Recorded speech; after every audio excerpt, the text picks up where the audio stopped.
Klausyk, nu tai o tai kur dabar mes einam? Nu, Tai gimimo diena, pats Adamku. 73 metai, kaip nekaip. O tai palauk, tai tą dovaną jis mūsų priims? O ko nepriims? Iš švedų. Viskį tai paėmė. Paėmė. Tai kodėl mūsų vyno turi? Atsisakai. Bet tai kad vėluojam, jau senai ta gimimo diena jo praėjo. Nu, gimimo diena praėjo.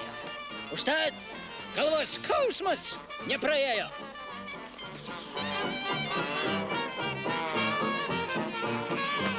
Palauk. Klausyk, taigi gimtadienis buvo trečiadienį, o nuo viskio galvą skauda tik tai vieną dieną. Mūsų Adamku, galva jau 2 metai skauda. Kai išrinko, taip ir pradėjo skaudėti. O tai nuo ko?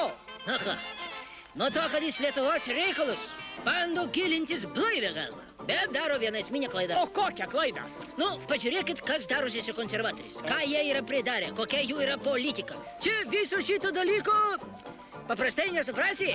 Kaip čia suprast dabar viską? O taip ir supras, kad neišgėręs viso šito reikalo nesuprasi. O tai tada mes per mažai nešam, tai kiek čia ten? Per mažai! einu namo. Sakot? Gerai.